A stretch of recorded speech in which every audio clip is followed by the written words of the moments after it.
Well, hello. Scoreboard here on News Talk, WSIC. Man, what a day it is. Running around like crazy again right before the show starts. I got to figure out a good way to be ready to go right when Brian ends. Because when Brian ends, I'm in here, I'm running around trying to figure it out. And man, sometimes I can get a little bit tired before this show starts doing all this running around. But nonetheless, we're going to go ahead and get started. Welcome back, everybody, to the Scoreboard here on News Talk WSIC. We're going to be talking about sports for the next hour, get you home safely on this Tuesday, July 11th. It is 7-Eleven. Today is 7-Eleven. It's also the name of a gas station or like a convenience store. And if you did not know, you can get free 7-Eleven on 7-Eleven Day. Now, I really am not sure where the closest one to Statesville would be. I don't know if there is one in Statesville, but if you live close to a 7-Eleven, go ahead and get yourself something free from there. I think they're doing slushies this year. Usually they do whatever the icy machine is, but it is Tuesday, July 11th, and we have some things to talk about in the world of sports because last night we had some All-Star Game festivities. Now, it wasn't the All-Star Game last night. Last night we had the Home Run Derby, and if you watched, we saw some record-breaking things happen. Julio Rodriguez for the Seattle Mariners in his home stadium, hitting 41 home runs in round number one. That is unheard of. I mean, it broke the record for home runs in the first round. That's obvious because, man, 41 home runs in 3 minutes and change, you're on a roll. The funny thing is, he hit these 41 home runs, and in round two, he got beat. What? How do you hit 41 home runs in round one, and then you don't even hit half of that in round two, and you lose? So Julio Rodriguez in round one hit those 41 home runs, knocking out Pete Alonso for the second straight year. He hit 20 more home runs in round one than Pete Alonso hit. Oh my goodness. And in round two, he only hits 20, and Vlad Guerrero Jr., the eventual All-Star Game winner, hit 21. And Vlad went second, so once he hit the 21st home run, that was it. But it's interesting to me because the All-Star Game festivities are great. And the Home Run Derby, I think the Home Run Derby might be more entertaining than the Slam Dunk Contest or whatever the NHL does for their skills competition, even obviously the Pro Bowl and the Pro Bowl games, because nobody's watching that anymore. But the Home Run Derby has always been such a fun thing to watch, and I kind of have a bone to pick with it right now because they started this either last year or 2 years ago where you can throw the pitch while the ball that you just hit is still in the air traveling, and I don't like that. I like what it used to be, like back in the day when you had 10 outs, and if you didn't hit a home run, it was an out. Now it's timed, you go as fast as you can, and if you watch it on TV, it's kind of hard to pay attention to and follow because you have a split screen, you have the batter on the left, and you have the ball on the right side of the screen, and you're trying to watch the swings that the player's taking. Where is the ball going to land? The announcers are commentating it. It's not an easy watch. It's a fun watch, that's for sure, but it's definitely not easy, and I would not even begin to say that they have it down to a format that they would really like because I think they're going to start tweaking this soon. I see no reason for it to remain the same way that it is right now. But who knows? I think it's going to be it is a good event nonetheless. It was a lot of fun to watch, and we're going to hear and we're going to see and listen to the moment when Vlad Guerrero Jr. won the home run derby. Popped it up, gotta have one. I don't think he did it. He did not do it. Oh, my. Vlad Guerrero Jr. will hang on and win the 2023 T-Mobile Home Run Derby. Courtesy of ESPN, Vlad Guerrero went first. He hit, he did pretty good in the final round. He put up 25, which was one less than what he did in round one. 26 was the most that he hit in a round. But consistency, 26 in round one, 21 in round two, and 25 in the finals. Arozarena had a very good run. He was close right at the end there, about 20 or so seconds before that clip that we just watched starts. He starts going on a roll, and I was questioning, does Arozarena have enough time? Can he bring it back in time to actually send this into a home run off or whatever, a swing off, I think is what they call it. But I thought it was a pretty good showing by MLB. We have a caller on the line. Let's go ahead, see what we got. Thank you for calling the Scoreboard. Oh, somebody called in and hung up on me. Well, that wasn't very nice. They just call in right away and hang up. You don't even give me a second to say, hey, how's it going? Welcome to the Scoreboard. Do you have something to talk about? I bet they were calling for Pat Shannon, because anytime that there's a call that isn't for the show that's on right now, it's usually for Pat Shannon. They're trying to sell something on the Home Ad Show. If you want to sell something on the Home Ad Show, tomorrow morning, 9 to 11, that's when Pat's going to be on air. I'm going to say, your people are calling into my show at 6 o'clock. What's going on? He'll get a kick out of that. But no, if you want to watch Pat, he's on from 9 to 11. Anyway, back to the All-Star festivities, because the game is tonight, the All-Star game, and we're going to talk about that a little bit more. But back to the home run derby that we had last night. It was good. Mookie Betts hitting 11 home runs is not what I saw happening. That was a really, really upsetting performance. And I don't know if anybody paid attention to Rutschman's first at-bat, but he hit from both sides of the plate, and when he switched it around for his bonus time, he went 7 for 7 and ended up with 27 home runs. He ended up losing to Luis Robert Jr. In round one, but I thought it was pretty fun to see with his dad actually throwing the pitches for him. So we have another call. We're going to see if we can take that one this time.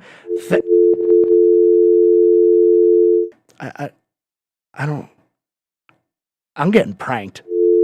I am getting pranked right now. Who's calling in and hanging up right away? Oh, man. Anyway, what was I talking about? Talking about the home run derby. The All-Star game, if you want to watch the All-Star game, it will be on tonight. Coverage actually begins right after this show ends on, I think it's on ESPN this year or Fox. I don't know. I'm going to figure it out later when it's time to watch. It is on Fox tonight. So coverage will begin at 7. The game starts at 8. And let's go through some things here, because we do know who the starting pitchers are going to be. Dusty Baker is the AL manager, and he decided to go with Garrett Cole of the Yankees. And Rob Thomas, the National League manager, decided to go with Zach Gallen. So it'll be Cole versus Gallen to start. We also have some starting lineups with the batting order, so we will go through that. I'm actually going to talk about that a little bit more after the break, because I do want to talk about the moment, and I'm not pulling it up just because I don't want to listen to it and I don't want to show it if you're watching the live stream. If you're on Facebook, YouTube, Twitter, the WSIC website, we have a video stream on all of those. So I like to put some videos behind the audio for the people watching on those platforms, but I'm not going to do it for this, because there has been quite the discourse over the years about the home run derby and the fact that they put kids out in the outfield. And Lo and behold, finally it happened last night. One of the kids in the outfield went to catch a fly ball that was just a routine fly ball. It wasn't going to be a home run, and he took it right in the face. And I think this is going to be the moment that MLB overreacts because it happens one time. I'm sure it's happened before, but this one was like on camera. You saw it happen. And it wasn't a high fly ball. It was a lot more of a line drive than anything else. And the kid took it right in the face, and I felt really bad. It was not what you want to see, and I think the MLB might be doing something about this now because I've been saying it, you can't have kids out there just running around aimlessly trying to catch these fly balls. They're being hit by Major League Baseball players, and they're putting the exit velocity on these balls. And you can see some of them getting out of the park at 112 miles an hour. I don't know about you, but I don't want to take 112 straight to the dome. It just does not sound like fun. But, the MLB still lets the kids go out in the outfield.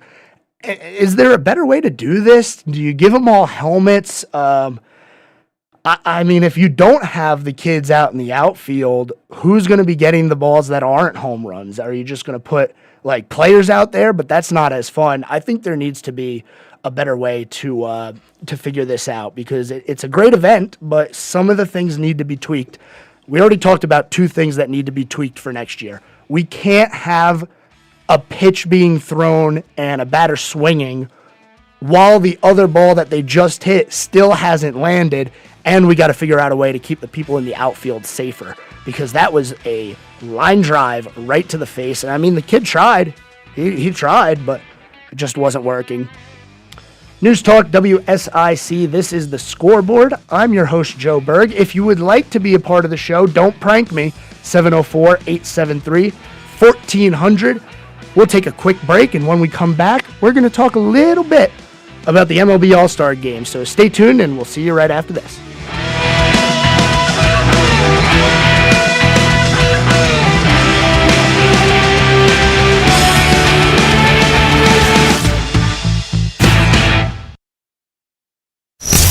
From Statesville to Huntersville, serving you better than ever before.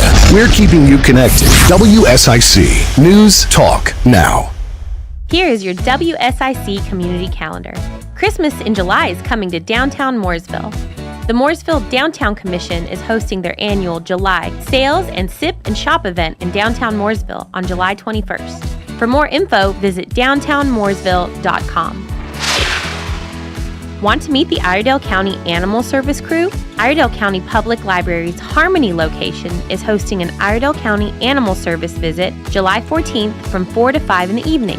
No registration is required. For more info, visit iredell.lib.nc.us. That's the Iredell County Library website. Do you enjoy making pottery? Kane Center for the Arts in Cornelius has Ceramics Open Studio. Select Tuesdays and Saturdays, you can become the clay artist you were always meant to be. You must register in person. For the full schedule, visit canearts.org. That's CAIN arts.org.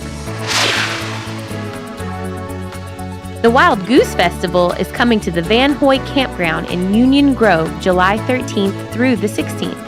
This festival is for all the music and art lovers of the area.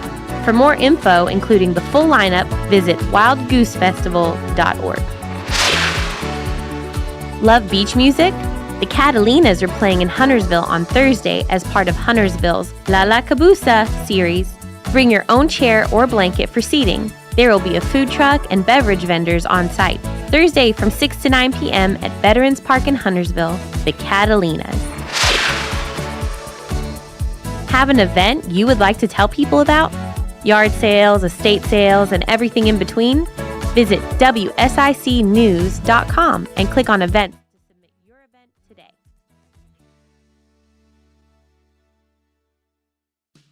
I'm Dan Sutton with your WSIC forecast. For tonight, mostly clear with a low around 67 and light. Your father wind. won this very event. 90 in southwest. Vladdy, it was 7 miles per hour. 16 back and wins it all. Alden. Clear with a low around 70 and southwest wind 7 to 9 miles per hour. Thursday, we'll have a 20% chance of showers and thunderstorms after 2 p.m. with a high near 92 and light. It is now time for our weekly test of the emergency alerting system.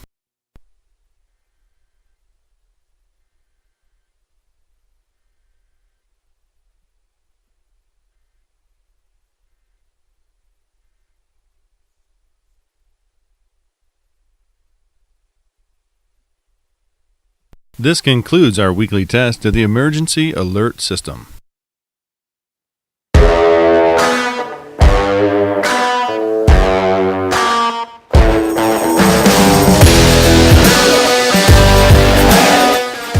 Oh, let's turn the mics on. Welcome back to the Scoreboard here on News Talk WSIC 1400 AM, 105.9 FM, 100.7 FM. And if you're watching, if you want to watch, you can listen, but you can watch also on Facebook, YouTube, Twitter, the website, WSICnews.com, and the phone number 704-873-1400 if you'd like to be part of the show. But if you do call in, I will warn you, if you do call in, please don't hang up before I have the chance to answer it, because I don't want to get pranked today, you know? We've gotten 2 calls in the first segment, and both of them were just bah, bah, so, you know, it is what it is. But welcome back to the Scoreboard here on News Talk WSIC. We were talking a little bit about the MLB and the All-Star Game. Here is the Home Run Derby. Here's Vlad Guerrero Jr. talking about winning the Home Run Derby. Vladdy, it was 16 years ago that your father won this very event. How does it feel to follow in his footsteps? Hace 16 años que tu padre ganó este evento. ¿Cómo te sientes seguir en sus pasos? Bueno, me siento muy contento, ¿sabes? Obviamente, siempre he agarrado la mano de Dios, exitoso de estar aquí y gracias a Dios poder ganar uno. I feel very happy. I always believed in God that He would guide me through this, and I'm just happy to be in this moment right now. Randy Arozarena needed 5 home runs. He had 30 seconds to do it. What was going through your mind? Randy Arozarena necesitaba 5 jonrones en 30 segundos. ¿Qué tú estabas pensando? Bueno, yo dije, la presión es de él, obviamente. Si él da 6 gana, pero obviamente pudo fallar y pude ganarlo hoy. I felt pretty good. I thought the pressure was on him, and if he did it, but I was able to come through. Vladdy, you were a kid. We have video of you standing on the field, watching your dad do something like that. Could you ever dream of doing something like this yourself? Tú eras un niño viendo este evento. ¿Tú soñabas en poder hacer esto un día? Sí, claro que sí, obviamente. Y mi familia fue que me empujó este año a hacerlo y esto es para ellos, para la familia. I always did. My family's the one that pushed me to do this, and this is for them. This is for my family. Vladdy, congrats, guys. Back to you. Vladimir Guerrero Jr., you heard him talk about his father, Vlad Guerrero, who did win, Vlad Guerrero Sr., who did win the Home Run Derby back in 2007. Vlad Guerrero and Vlad Guerrero Jr. become the first father-son duo to win the Home Run Derby, and it was an awesome sight to see last night. Just so much fun. Congratulations to Vladimir Guerrero Jr. Moving on now, because tonight, as we talked about a little bit in the first segment, tonight we have the All-Star Game. Woo! We went over the starting pitchers before the break. It's going to be Garrett Cole and Zach Gallen. Here are your starting lineups, and there's a little bit of a surprise in the American League. Marcus Semien starting off at second base for the Texas Rangers, and second, batting number 2 and DHing is going to be Shohei Ohtani of the LA Angels, obviously. And that's a little bit surprising because we did talk earlier last week about the injury that he sustained. Now, it was a hand injury. It wasn't something that was horrible. It was more of like, not a blister, but just a small injury to where it was like a cut on his finger that as he threw the ball, it got a little worse. So really, there's no need for him not to play. I would have just expected the Angels to say, you know what, don't play. We need you, because once the All-Star game's over, they really only have 3 weeks to decide whether or not they want to keep Shohei Ohtani or trade him for probably the biggest haul ever seen in Major League Baseball, but probably trending towards keeping him. If I was them, that's a heck of a player to lose and just lose for nothing, so they can't let him walk. Anyway, batting third, Randy Arozarena in left field for Tampa, Corey Seager fourth for Texas, Yandy Diaz, the first baseman from Tampa, Adolis Garcia, Austin Hayes, Josh Jung, and Johan Heim.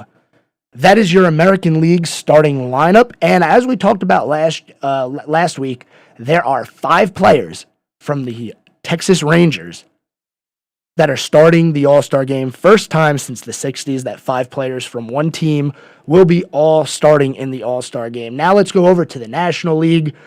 Acuna Jr. leading it off in right, Freddie Freeman second, Mookie Betts batting third, JD Martinez fourth, Nolan Arenado, Luis Arias, Sean Murphy, Corbin Carroll, and Orlando Arcia. I don't know who's going to win this game. It's going to be a good one because if you're the American League, you have Shohei Ohtani, which is like all you need because Shohei Ohtani leading the league in pretty much every stat. There was about 2 months into the year, so about a month or two ago, if you looked at the Angels website and went to their stats, every category that Shohei Ohtani could be leading, he was leading.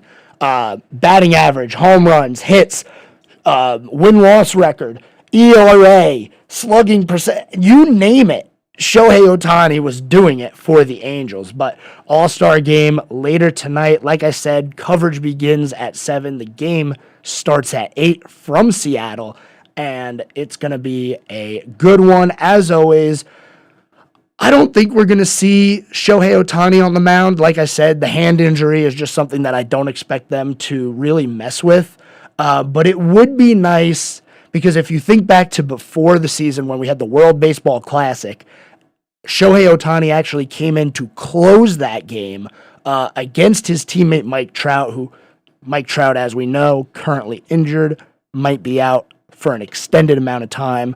Another unfortunate injury to a player who is probably still one of the top 5 players in baseball. So if we do get to see Shohei on the mound, it would be awesome because he is just electric on the mound, just as electric as he is at the plate. But once the All-Star game's over, we're in the final run here. We are going to be very close to not only the trade deadline, but we're going to be right at the end of the baseball season, coming down the home stretch. The All-Star game always takes place just after the halfway point, so we got a little bit of time here until we get to October baseball. But just to remind everybody, the Tampa Bay Rays, the Cleveland Guardians. Yes, the Guardians. Do not forget, they are not the Cleveland Indians anymore. They should have gone and been the Cleveland Spiders, but no, they are the Cleveland Guardians. They are leading their division. The Texas Rangers, who would have thought, they're leading their division. Atlanta Braves leading the NL East. Cincinnati Reds leading the Central. And the Dodgers and the Diamondbacks are now tied in the NL West. And obviously, all of this is going to stand until after the All-Star game. There's a little bit of a break right now, but we had a caller a couple of days ago talking about the Atlanta Braves and their chance to move on. And can anybody beat the Braves? The Dodgers have been playing some very good baseball as of late, and I talked about the Dodgers being a team that could possibly contend with the Braves, especially come playoff time, because if we've been paying attention to Clayton Kershaw, he has been having what could be considered another Cy Young season. He's having a great year. Obviously, as an older player, it's good to see him in the twilight of his career having success because he has been one of the best pitchers of all time. His whiff ratio on his curveball is one of the most impressive things that you see when you're looking just at regular baseball stats. I mean, his curveball is second to none. But nonetheless, we have the All-Star break. We may see Clayton Kershaw pitching for the NL in the All-Star game, which would be nice, but I wouldn't hold your breath because I think he's still a little bit nicked up. So he might not be coming into play for the All-Star game. But if I'm the Dodgers, same thing I said about the Angels. Let him get healthy. The All-Star game is not what it once was. It's not really a big event anymore. Just let him go there, experience it. He's experienced plenty of All-Star games. I mean, Clayton Kershaw, certified Hall of Famer once he retires. It's not even going to be a question. He's 10-4 with a 2.55 ERA this year. You need that player for the long run because it is a long postseason. Not the longest one or the hardest one to win, but nonetheless, it is a very, very hard postseason to win. Coming up on a break here. So before we get to that break, I just want to talk a little bit about what we're going to cover in the next two segments of the show. I'm going to talk a little bit of NASCAR as they head to New Hampshire this weekend. We have some Panthers news to talk about. I want to talk a little bit about the betting lines for the Panthers this year because it's interesting to say the least. And some big news out of college football. Northwestern fired their football coach, Pat Fitzgerald, amid hazing claims. And this is a very, very interesting story that's been developing over the past couple of weeks. He was placed on a suspension and they said, okay, you're good. And then all of a sudden, the team put out, or the school put out a statement saying, you know what, after reconsidering, especially after the article posted by the Daily Northwestern, they said we're going to let go of him and move on. Longest tenured coach in Northwestern history, is the most wins in school history, but he has been fired. So we'll talk a little bit about that on the other side of the break, but stay tuned. You are listening to The Scoreboard here on News Talk WSIC. I'm your host, Joe Berg, and I'll see you on the other side of the break.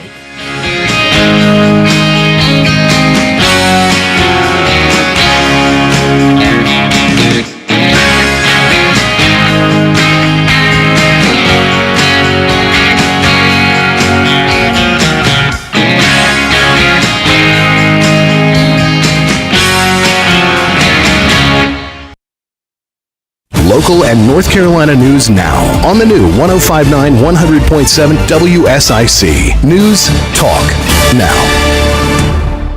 I'm Mike Jackson, WSIC News. The outdoor warning sirens around the McGuire Nuclear Station will be tested between 11 a.m. and 1 p.m. Wednesday. There are some 67 sirens within 10 miles of the McGuire Nuclear Station, and they will sound for 5 to 30 seconds. Again, this will only be a test. And Charlotte Stories reporting that Bank of America has been ordered by the Consumer Financial Protection Bureau to pay over $150 million for practices such as multiple charging of insufficient fund fees, denying promised credit card bonuses, and unauthorized use of personal information to open accounts. Well, Honda Aircraft Company will develop and produce a longer-range version of its Honda Jet light aircraft plane at its Greensboro facilities, creating 280 jobs. The company will invest $55.7 million in Guilford County for production of its new Honda Jet 2600 model, bringing its total investment in the state to over $335 million. WSIC weather mostly clear overnight with a low around 68. For Wednesday, sunny with a high near 90. Wednesday night, mostly clear with a low around 70. Thursday, maybe a stray shower, partly sunny with a high near 90. Mike Jackson, WSIC News. Prioritizing your health is one of the best ways to take care of yourself. From routine visits to the joys of pregnancy to the illnesses that stop you in your tracks, Iredell Health System will be by your side. Learn more at iredellhealth.org. Learn how thousands of smart homeowners are investing about $1 to avoid expensive home repair bills. John, a former non-customer, said, "My air conditioner broke and I had to spend $1,900 to fix it." Jeff, a customer, wrote, "My air conditioner broke and I got a new one at no out-of-pocket cost." Mary, a former non-customer, wrote, "My heating system stopped running. I had to spend $3,000 to get a new one." Lisa, a customer, wrote, "My heater stopped working. I got it fixed at no out-of-pocket cost. For about $1 a day, you can have all the major appliances and systems in your home guaranteed fixed or replaced. Call now. If the lines are busy, please call back." Call the Home Warranty Hotline now at 800-610-2650. 800-610-2650. 800-610-2650. That's 800-610-2650. Folks, you know Randy Marion sells vehicles the King of Price way, but did you know our service department? We service vehicles the King of Price way. We sell tires, we sell brakes, we sell batteries, we sell the maintenance. We help you keep your vehicle on the road safe, ready to drive, whatever the season is. Randy Marion service departments have you covered. Come see us today because, folks, again, you know we sell the King of Price way and we do service the King of Price way. King of Price, RandyMarionStatesville.com.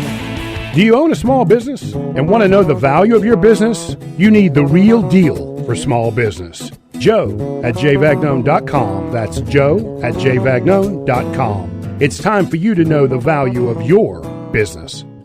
It's always great to have the right tools and supplies when working outside. Little Shavers Woodshop is ready to help. Little Shavers has all your wood, treated lumber, wood fencing, and all the treatment items to keep them looking great. PBG paints and stains, and add in some pine needles and Daddy Pete's mulch and soils, and your landscaping will be the best around. Head on over to Little Shavers, 3301 Salisbury Highway, right in between Statesville, Morrisville, and Moxville. Visit littleshaverswoodshop.com. That's LILShaverswoodshop.com.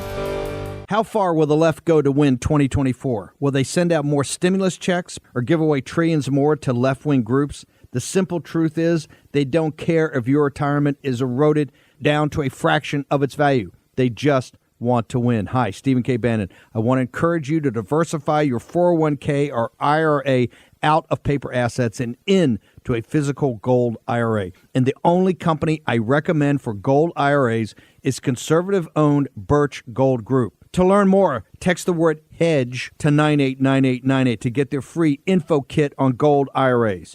Do this now before Democrats have a chance to legislate away your life savings. Get your free info kit on gold IRAs by texting HEDGE to the number 989898. There's nothing to buy and no obligation at all. So use your agency. Take action now. Text the word HEDGE to the number 989898.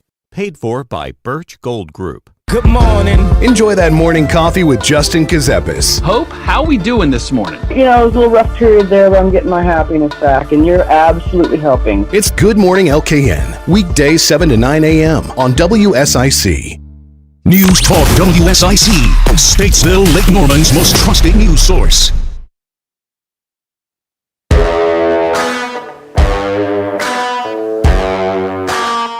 And we are back here on News Talk WSIC. This is the Scoreboard with me, your host, Joe Berg. We got about 30 minutes left in the show today. We're going to talk some NASCAR, some football, maybe if we have some time, some Panthers, maybe some Wimbledon, because Novak Djokovic is just so good. How can you ignore it? But during the break, I was thinking about something. We were talking about the All-Star Game and the Home Run Derby and some of the festivities that go on around, you know, this break in the season. And everybody has it. The NBA has it. The NHL has it. The NFL does it at the end of the year. But I was just thinking for the MLB, because you have a opportunity here where the people playing, and I'm not going to be talking about Division 1, 2, 3, like AAA, AA, all of that stuff. I'm going to be talking about specifically the pros to college. You have an opportunity here to kind of, I don't know, spice things up a little bit, because when you watch college baseball and their all-star festivities, it's very fun to see and hear the ping of the aluminum, the metal, whatever they're using now, of the metal bats, instead of the normal wooden bats. And I'm just thinking, what if you brought the winner of the college home run derby and put them in the majors and let them use their metal bat? just for fun, kind of as a wild card. Like, hey, these guys are the pros, but you won in college. You're probably going to get drafted. You might already have been drafted. But I just think that would be cool. And maybe even taking that and spinning it a little bit. Like, what if we had the MLB players do a smaller competition that's not the actual home run derby, but like you do something where we're only going to count home runs over 450 feet, and everybody's going to use aluminum metal bats, whatever they're using. That would be so cool because you'd get to see these professional athletes hit absolute bombs with a metal bat. I think that would be awesome. Who do I need to get in contact with over at MLB to make this a thing? Somebody let me know. But if you'd like to be part of the show, 704-873-1400. We are on 1400 AM, 105.9 FM, and 100.7 FM. Big shout out to anybody watching on Facebook, YouTube, Twitter, on the website. Thank you so much. And like I said, if you guys have anything you'd like to talk about, go ahead and give me a call, 704-873-1400. I have some NASCAR betting lines here. NASCAR, of course, going to New Hampshire this weekend. Right now, Christopher Bell, the betting favorite at plus 550. I didn't see that coming. I would have thought maybe Denny Hamlin or something like that. Hamlin currently the third best odds at plus 700. And I was looking into this and I wanted to know, okay, we're more than halfway through the year. We only have 7 races left until the playoffs officially start. Who is the actual betting favorite in NASCAR right now? Because there's so many different drivers that are doing good. I mean, we know William Byron from his win now has the most in NASCAR, but you have plenty of other people who have had really good showings this year and just can't figure it out. So here are the betting odds, and I'm going to give you this in order. So we're going to go from best odds, and then we're going to go down a little bit, and we're going to talk about this until the break, because I just think this is a little bit off. Currently tied for the best odds to win the 2023 Cup Series championship is a tie between William Byron and Kyle Larson. Those two Rick Hendrick drivers, both driving Chevrolets, they have the best odds. And I'm a little bit surprised by that because, yes, Kyle Larson, past champion. Yes, William Byron winning all these races this year. Just won at Atlanta for his 4th of the year. Currently leading the regular season points, but he's not done it before. He's never won the championship. He's got 8 career wins. I'm very surprised that he has tied with Kyle Larson the best odds to win the NASCAR championship. Now, following them is Denny Hamlin at 7-1 and Kyle Busch at 7-1. I would have thought Kyle would have been the favorite at this point. New team, he's got a couple of wins under his belt. At the Chicago street course, we watched Kyle Busch drive underneath the tire barriers and finish 5th. That's almost like when Chase Elliott was running at the Roval and he went straight on into the Tums Heartburn turn and he still came back and won the race. I mean, if Kyle would have won the Chicago race, that would have been awesome. But Denny and Kyle tied for the second best odds, and then Martin Truex Jr. is also at 7-1 odds. So pretty interesting. Kyle obviously used to be a JGR driver, but you have 2 JGR drivers in there with Kyle Busch for the second best odds. And we still have not mentioned some of the favorites from this year. Because if you look back to the beginning of the season when everything had started, Ross Chastain was coming off of a great year last year. He started out the season strong. Denny Hamlin, not a champion yet. He's got plenty of wins. I'm surprised that those two aren't up there a little higher. I mean, Denny obviously tied for second is pretty high, but we didn't even mention Ross Chastain yet, and I don't know Why these odds the way they are, I don't know. Who's making them? This is via NASCAR.com. So if anybody has a bone to pick with any of these rankings, this is according to NASCAR. Now, I'm not sure if they're using DraftKings or Caesar's Palace or FanDuel to get these odds. They just went ahead and posted it. And in case you were curious, Ty Dillon has the longest odds to win the NASCAR championship this year at 1,000 to 1. Now, going to New Hampshire, I would expect for there to be a lot more desperation, especially from people like Chase Elliott, Alex Bowman, Austin Cindric, guys who are not quite in yet. I'm expecting a lot more bold strategy calls. I'm expecting a lot more aggression, especially out of somebody like Chase Elliott, who probably should be in the playoffs just because he is a good driver. But I'm going to expect for him to really step it up and become more aggressive as the season ends. We've seen him succeed at flat tracks before. Obviously, you have to be good at flat tracks to win the championship, with the championship race now being at Phoenix, and Chase Elliott winning at Phoenix to win the championship a couple of years ago. You have to be good at those kind of tracks, and I expect Chase Elliott to have a good showing now. He needs a win. I know we talked about yesterday how he still technically can get in on points. He's only 60 points from the cut line, but that is a lot to ask to make up in only 7 races. 7 races to make up 60 points. If you get one win, though, if you get the one win, then you will be in the chase, in the playoffs, whatever they're calling it now. I think Chase Elliott's going to be the one to get it done this weekend. But coming up on a break, when we come back, we will have our final segment of the show. As always, if you would like to call in, 704-873-1400. I'm your host, Joe Berg. This is the Scoreboard on News Talk WSIC, and I'll see you after the break.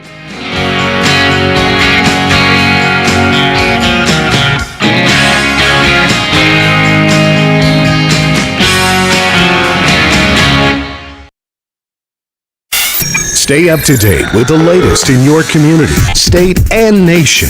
WSIC News Talk Now. Here is your WSIC community calendar. Christmas in July is coming to downtown Mooresville. The Mooresville Downtown Commission is hosting their annual July Sales and Sip and Shop event in downtown Mooresville on July 21st. For more info, visit downtownmooresville.com. Want to meet the Iredell County Animal Service crew? Iredell County Public Library's Harmony location is hosting an Iredell County Animal Service visit July 14th from 4 to 5 in the evening. No registration is required. For more info, visit iredell.lib.nc.us. That's the Iredell County Library website. Do you enjoy making pottery? Kane Center for the Arts in Cornelius has Ceramics Open Studio. Select Tuesdays and Saturdays, you can become the clay artist you were always meant to be. You must register in person. For the full schedule, visit canearts.org. That's CAIN arts.org. The Wild Goose Festival is coming to the Van Hoy Campground in Union Grove July 13th through the 16th. This festival is for all the music and art lovers of the area. For more info, including the full lineup, visit wildgoosefestival.org. Love beach music? The Catalinas are playing in Huntersville on Thursday as part of Huntersville's La La Cabusa series. Bring your own chair or blanket for seating. There will be a food truck and beverage vendors on site. Thursday from 6 to 9 p.m. at Veterans Park in Huntersville, the Catalinas. Have an event you would like to tell people about? Yard sales, estate sales, and everything in between? Visit WSICnews.com and click on events to submit your event today.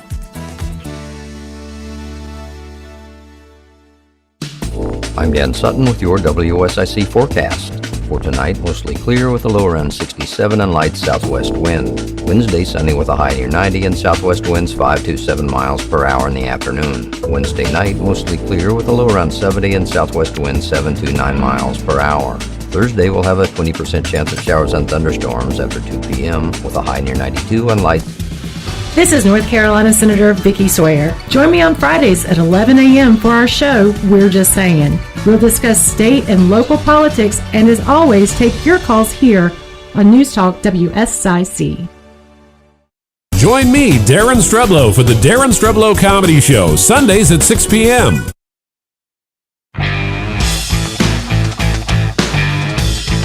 Welcome back to the Scoreboard here on News Talk WSIC. And we got one segment left.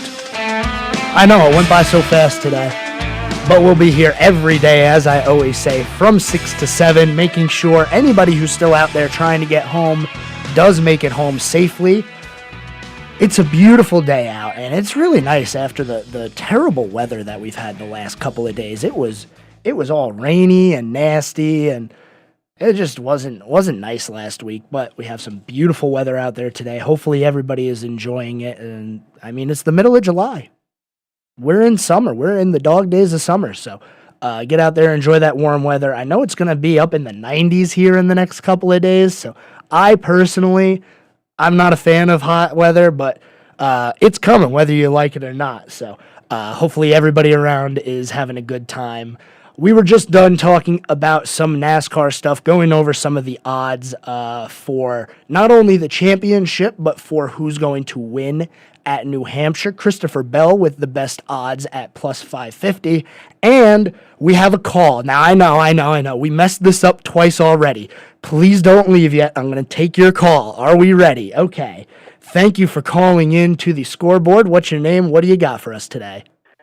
Hey, Joe, it's Zach. I just wanted to maybe transition into the Panthers here, and I don't know if you got a chance to see, but some of the receivers were working out with Bryce Young, and one of the receivers missing was actually rookie Jonathan Mingo. I just wanted to see what your thoughts on that with some of the veterans taking the time out of their offseason to go and work with the new QB, but not the rookie in his class. Just curious what your thoughts are. Yeah, I mean, it doesn't. I'm not worried about it. I won't. I try not to worry about anything until at least until mandatory training camp starts. Once everybody's supposed to be there and we're getting into the swing of it, and hey, preseason games are coming soon.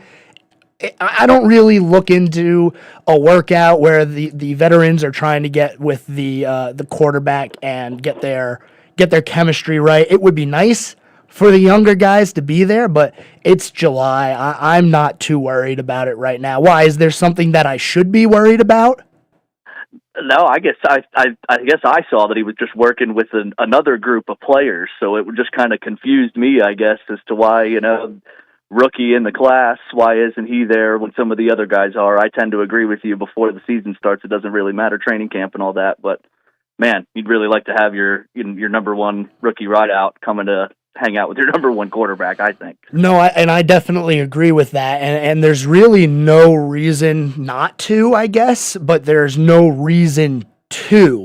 It's all at this point, and I appreciate you reaching out, and thank you for the call today, but there's really nobody saying, hey, you better get out there and get better chemistry with your quarterback. That's really something that you have to want to do to improve not only yourself and your ability, but improve the team, because if you don't have good chemistry with your quarterback, it's going to be a little bit rough, and it might be a rough start to the season, because that is actually a good little transition into what I want to talk about. I was looking at DraftKings here, just going through some odds just for fun to see if there's anything interesting going on. There's really nothing crazy going on, but I thought it was interesting that the Carolina Panthers are a +3 to start the season against the Atlanta Falcons. Falcons favored in that one. It's weird to me, because when you look at the NFC South, it's kind of a toss-up. You could throw your hands in the air and say, I don't know who's going to win. You got new quarterbacks everywhere. You have the Falcons, who still can't recover from blowing a 28-3 lead in the Super Bowl. Speaking of, side note, this has nothing to do with anything we're talking about right now. But if you are on social media and you know what's going on with Twitter, with Elon Musk buying Twitter and changing the stuff where if you're Twitter Blue, you could post like 2-hour-long videos. Well, the NFL today said, and it's kind of a meme to like go around and post like full movies just for fun because Twitter is now allowing people to do that. The NFL posted, whatever, here you go. Here's a full NFL game. And that game was Super Bowl where Tom Brady and the Patriots came back from 28-3 and beat the Atlanta Falcons. I mean, how are you going to do that, NFL? Why? Out of all the Super Bowls and all the games to post, you post the one of the biggest blown lead ever in the Super Bowl, and Tom Brady just coming back and saying, yeah, I'll take another ring. Thank you very much. That Super Bowl makes me so angry because the Falcons had it. All they needed to do was run the ball, and Matt Ryan gets sacked. You get a holding call, and now all of a sudden you're at a field goal range. You give the ball to Brady and let him drive down the field and score, get the 2-point conversion. Then they get the ball first in overtime, and we all know how terrible the overtime rules are in the NFL. So Brady goes down the field and scores. How are you going to do that, NFL? That's not nice. Falcons fans are suffering enough. They were terrible last year. Mariota didn't even finish the season. How are you going to do that? But anyway, I just thought that was really funny when I was looking through Twitter this morning and I saw the NFL say, we're going to bring back all of the pain and suffering that the Atlanta Falcons fans went through just those very few years ago. But anyway, back to the Carolina Panthers and what they'll be doing this year. They are not favored in their first game. And then they come home to play the Saints. The Saints with also new starter Derek Carr coming from the Raiders over there in Las Vegas to be the new quarterback. And like I said, the first 2 games of the season for the Panthers can go either way.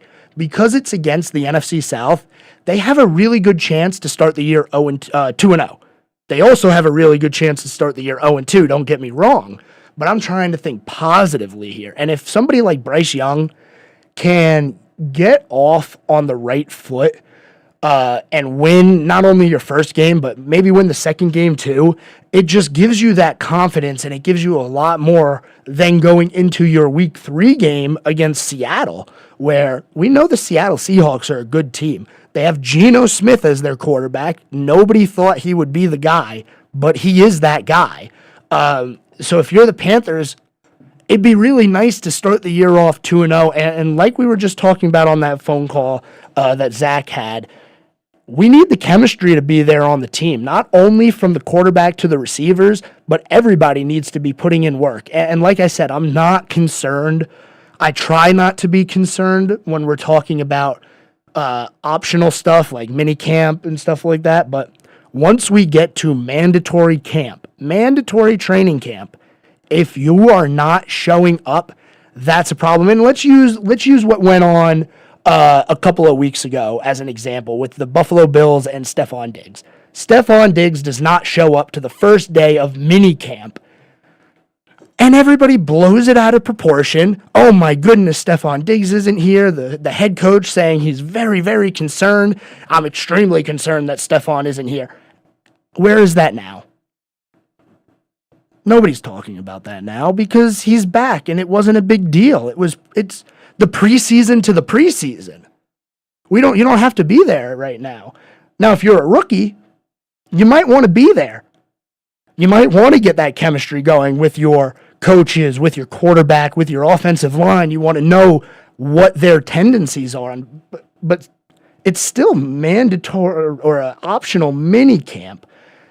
Once we get to that mandatory camp, that's when things are going to start to be interesting. And I'm really hoping that the Panthers can actually show some promise in the first couple of preseason games because we're going to have Bryce Young out there. I'm sure he's not going to play a lot, but it will be nice if he can play good in the preseason also. That way the momentum transfers over. And I want to see what he comes into game 1, week 1, looking like. And I'm talking about his weight, because that was the biggest knock against him, was his size. Coming into the NFL, he's going to be getting sacked by 300-pound guys, and he does not weigh 200 pounds yet. Now, there's other small quarterbacks, like when Russell Wilson first entered the league, I think he was only at 190. Now, he's put on some weight. He's well over 200 now, but he's got some years in the league. I don't know about Bryce Young. We haven't seen him big. It's going to be a little bit of a concern to begin the year, because the last thing that you want, if you're the Panthers and if you're the general manager and the owner if you're Tepper, and Bryce Young goes down with an injury early in the year, you are in trouble, because you don't have your first round pick. You're in trouble. And I just really hope that doesn't happen, because it's been a while. It's been a few years since we've had some positive things going on with the Panthers. Another losing season last year. Now, they had a chance last year. Let's put a quote-unquote chance last year to do something good. They didn't do it, but you don't deserve to do something good when you're 7-10. So that's pretty much all the time that we have today. I want to say once again, thank you to everybody for tuning in every day here from 6 to 7 o'clock on News Talk WSIC. Don't forget that tonight we have the MLB All-Star Game. Yes, I know it's dry out there, folks. We have Wimbledon too, if you're interested. Before we go, let me actually talk about this, because I did bring it up and I wanted to say something about it. Novak Djokovic made his 5th consecutive semifinals at Wimbledon, and his 46th Grand Slam semifinal appearance to tie Roger Federer for the men's record. So if you're into tennis, you got some good tennis action coming up with semifinals from Wimbledon. If you like baseball, you got the All-Star Game. And if you like football, I guess you have the CFL, if that floats your boat. But thanks again for tuning in here on News Talk WSIC. I'm your host, Joe Berg, here on the Sports Board, and I'll see you tomorrow.